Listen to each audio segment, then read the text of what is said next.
Hey everyone, we're back. Alright, so now we need to head over to the Duran Cave, Beast Cave. Last time our village was completely annihilated, and there's nothing we can do about that, so, well, not right now at least. Oh, and one other thing I forgot to mention in the last episode. You may notice that our weapon has a wind elemental on it. Right now, that's not really that important, because many of the enemies we will be coming up against won't, be resistant to it or anything like that. But, it's there. And when I get into the cave, I'll talk to you about combat, and it'll also give me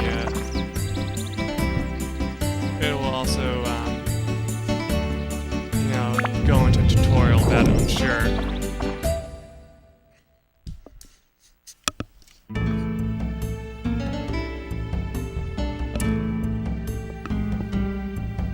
Alright. In the Divine Beast Cave is what it's actually called. You can choose a floor, but right now we've only explored, the only floor we know about is the first one. So we gotta go into that one. And as you might have saw, there was circles there representing something important later. And as you see, we automatically have our weapon out with us when we get down here. Oh, look at that! What's his face is down here? It's for real this time, Michael. From here on, you will be put to the true test. First, conquer this wretched Divine Beast Cave and find Duran's lair. That's your first goal. I don't know why I find that funny. I just think it's hilarious how he's calling what's meant to be your, I guess, God's lair wretched. It's just kind of silly. Since you're a beginner, I'll give you a lesson on how to fight in this dungeon. First, to advance to the next floor in a dungeon, acquire a gate key for the door leading to the next floor. Each dungeon has a different gate key. For the Divine Beast Cave, Dran's Chest will be the gate key. The gate key is almost always carried by a monster in the dungeon. You must defeat the monsters to acquire the gate key. Since you can't tell which one has the key, you just have to defeat them all one by one. Next, I'll tell you about how to return to the ground level, rather than advancing to the floor below. To return to ground level, mind contact with me, in other words, speak with your mind. When you do this, I will transport you body to the ground level. Just select Leave Dungeon from the main menu. But be aware, if there are monsters left on the floor, the Mind Connect won't work. It will be blocked by their evil energies. In such cases, use the item escape powder to get out on your own. The Narun village chief has lots of it, so be sure to get it before you go. You have to automatically get it, so I don't know what he's talking about. You can also Mind Connect with me when you go through the gate to the next floor of a dungeon. When you re-enter the dungeon, you can start at the next new level so you don't have to worry about losing progress. Next is on to weapons. Be aware that weapons are breakable, like I said before. The more you use a weapon, the more it wears, and finally it breaks. Broken weapons will disappear, except for your starting one. To prevent weapons from breaking, use the item repair powder. It will restore their WHP. The longer you use a weapon by repairing it, the more magic it absorbs from monsters and thus becomes stronger. It's said that when a weapon reaches its full strength, it can change to a more powerful form. Keep that in mind. Oh, I cast a special spell on the dagger you have on it, so it'll never disappear. See? I don't know what I guess that's just the game's way of saying, oh yeah, the reason why it won't disappear is because he's casting a spell on it. Yeah, whatever game. But all the new weapons you will get during the quest will disappear once they break, so be careful. Don't waste your hard work by letting a weapon break and disappear. Finally, the important stuff. The sphere, Atla, where I protected and sealed the fragments of the world. If you see an Atla, don't hesitate to touch it. You can absorb the contents of an Atla into Atlamia by touching it. When you return to the surface, you will be able to begin reassembling these fragments of the world. Oops, today's lesson ran a little long. That's it for the lecture today. Now, Michael, show me your true ability on this quest.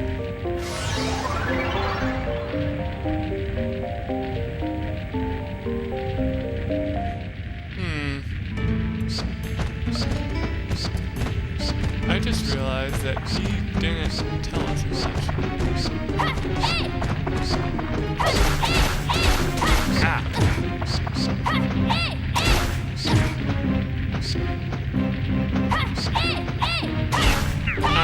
basically, what I've learned so far is hitting the X button allows you to attack. Square would use any item that you have up in the upper corner. And you may have noticed, when I swing my sword, my speed bar decreases. That's how you do your combos. As long as you have speed, you can do combos. If you don't have speed, you can't do combos. See, he'll just swing like that if he has no speed. I'm trying to remember how to block. I know you can, I just don't remember how. Oh, don't hold down the X button, that makes you charge your weapon.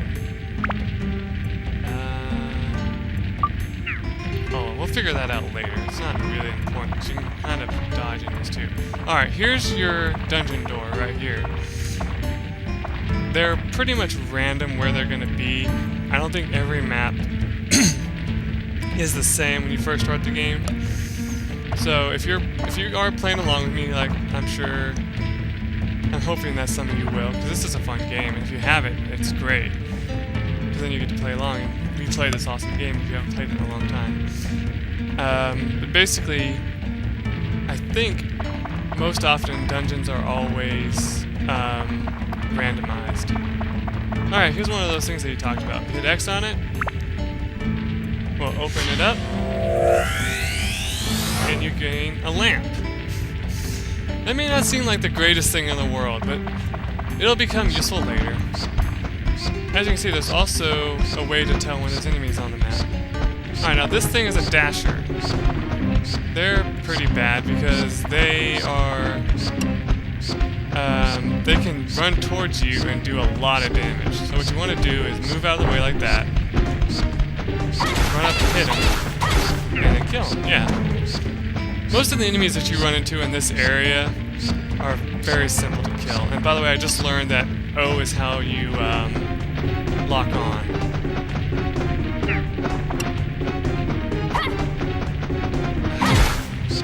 I'm almost dead.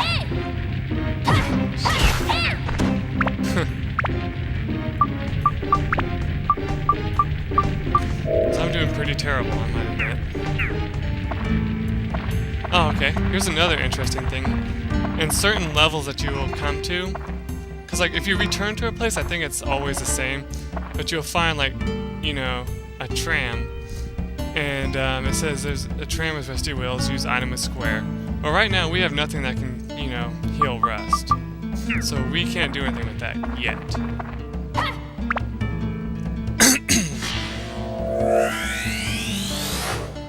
And as you may have noticed, that my health is, I mean not my health, but my water is like decreasing as I move around and stay inside the dungeon. But outside dungeons, you don't have to worry about it.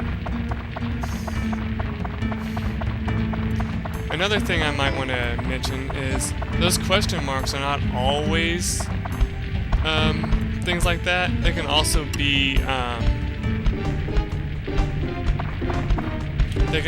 stuff like pools of water. And if you're lucky enough to find pools of water, you don't have to worry about using water that you carry yourself. Alright, anyway, one thing that we just got was Dran's Crest, so we could leave if we wanted to, but then we'd be missing out on a lot of stuff.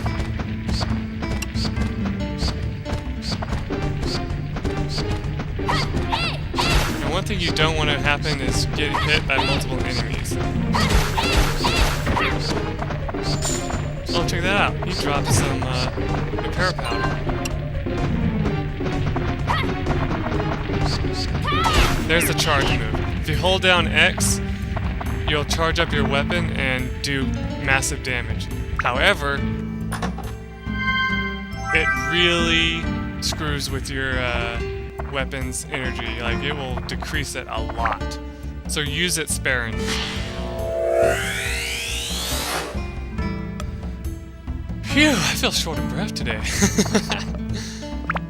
Maybe there's just so much stuff to talk about in this game. Oh, cool. Alright, so we just got a map. Very useful, because now we can see how long this dungeon actually is.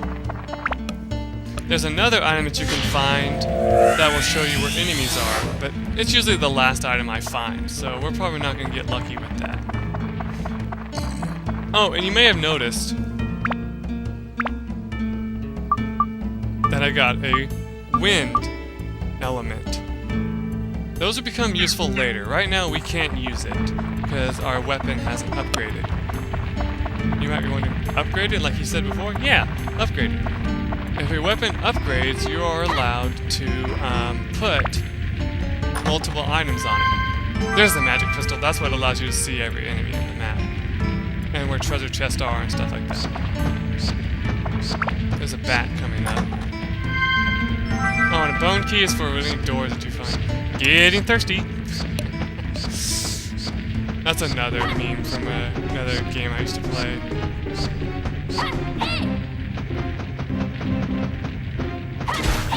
That's what you want to do with bats. You just want to dodge to one way, and then you want to attack.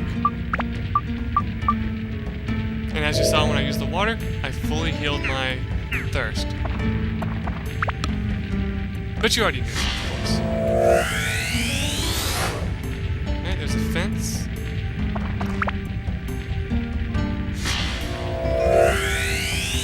A road. So yeah, we're getting some really interesting stuff. Oh, and I forgot to mention something. I think I might have mentioned it, but really I don't know for certain. You can actually put items up here in an active item slot, but right now we don't have any items that we can put up there of importance. And you just use square, like I said, to use them. And you can just move back and forth along with the control pad. And as you may have noticed, our weapon's kind of dying on us. But you want to wait till the very last minute to heal it, because if you heal it right away, what will end up happening is you'll run out of repair powder really quick.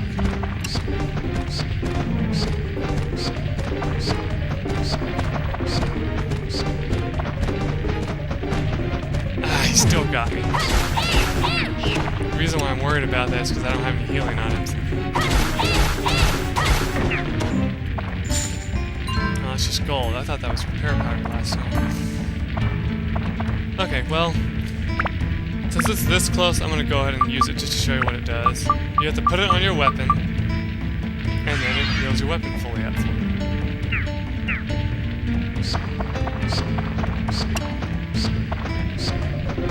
That's how you block. Okay, it's R1 to block whenever you're locked on. But you can't block everything. And also you move slower when you block.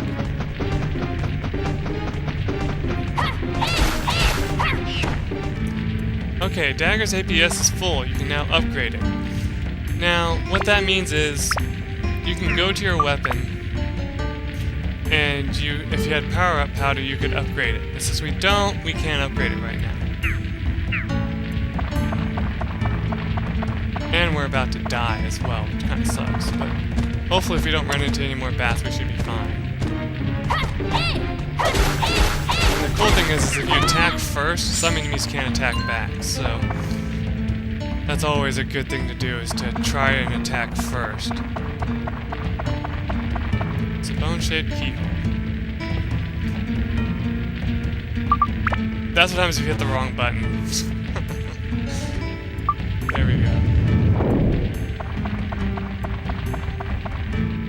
He's like, hey idiot, I can't use that here. Pretty much.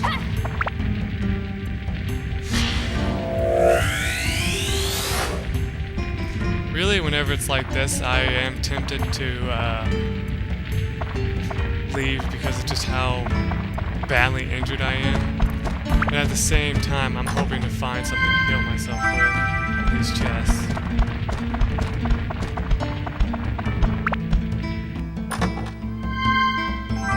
You can't use a petite fish, even though you might think you can. Oh, not a dasher.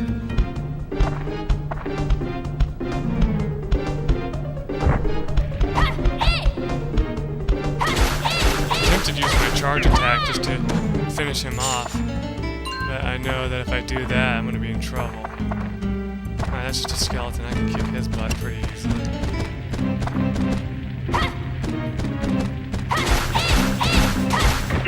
Whoa. Back off, man.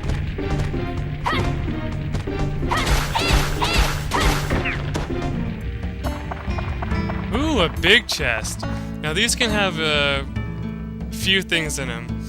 They can have like a chance time-like game in them. They can have like weapons inside of them. And, you know, basic stuff like that. Let's find out what this one has. It's locked. Forcing it open may activate a trap. So basically, you have a few options. If it's locked, you can either use a treasure chest key, which we don't have. You can force the chest open by guessing the trap, but if you guess wrong, right now I would die. So we're gonna have to just say no on that chest because there's no choice. We have no other choice in the matter. If I had a treasure chest key or a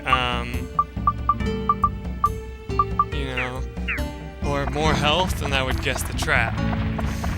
Because what's cool is if you guess the trap and you open it, then you still get what's inside. But if you guess wrong and live, you can always guess again, and it'll be the one you guessed wrong on. It'll be the one that's left over. So I think there's 3 options. So you have like we gotta get out of here. It's the door we came in on.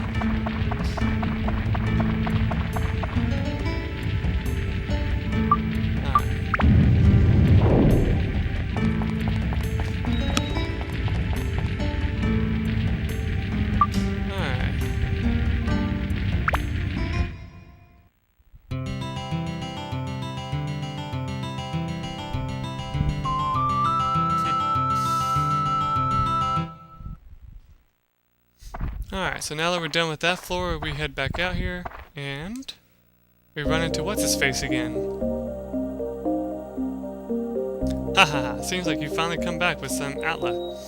Very well then, I shall teach you as I promised. The pieces sealed inside Atla are released by touching the Atla with your left hand, where the power of Atla-melia resides. Building the people that were sucked into the Atla-melia will be restored to their original form.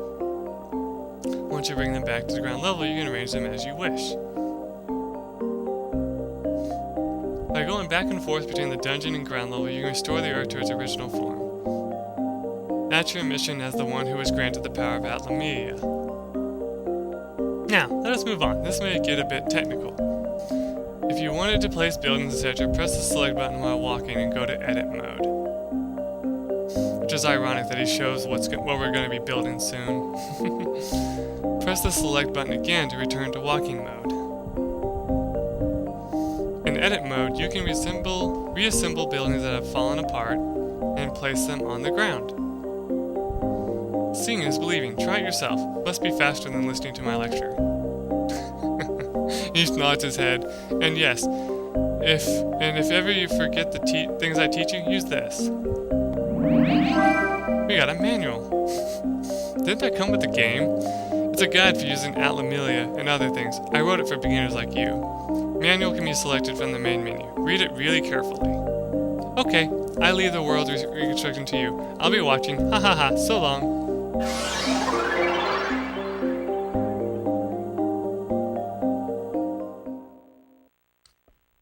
I actually forget if we run into him again. Oh yeah. In this game you get days, but they don't really mean anything because like you can get up to like 100 days before the end of the game and it still doesn't actually have any, you know, problems or whatever.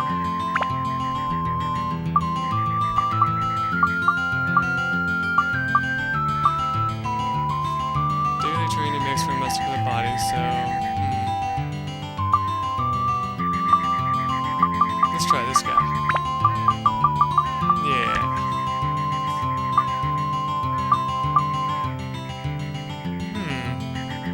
We got trees, we got road, we got river, and then we got nothing. Sure, let's put some trees down, why not?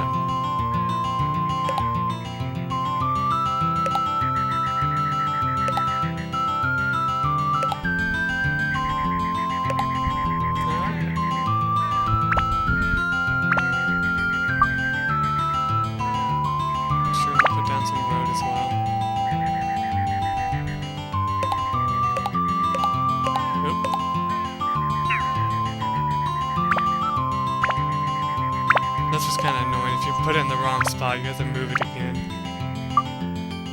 And rivers.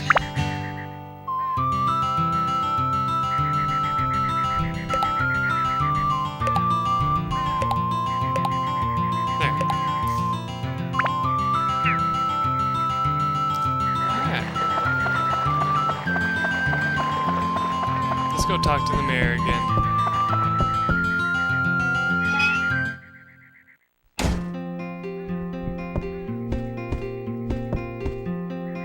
Now our only hope is Duran. Duran has always watched over us. I'm sure Duran has watched us this time too and will help us. But really, this time even Duran's windmill, where Duran's magic power dwells, is destroyed. Dang it, I think you have to use everything he gave you before he gives you back the one stuff again. I think. Oh yeah. This looks to be no easy task. I'll put some items you'll be needing in your bag. Be careful now. And what's cool is you can just use them right in front of him and give you back the items.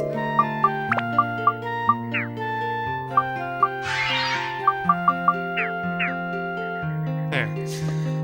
And you can only do that once, because I think if you try talking to him again, he's like, how was the Divine Beast Cave? You ran into some monsters, right? What's happened to it, I wonder? And that's all he says. He doesn't say, oh, you need more supplies than what you have? Well, okay. He doesn't do that. He only gives you more items once you've used your other items. But like I said, I think I'm gonna go ahead and call this one here. And, I'll probably return to this Let's Play, after I complete Orphan. So, until then, bye.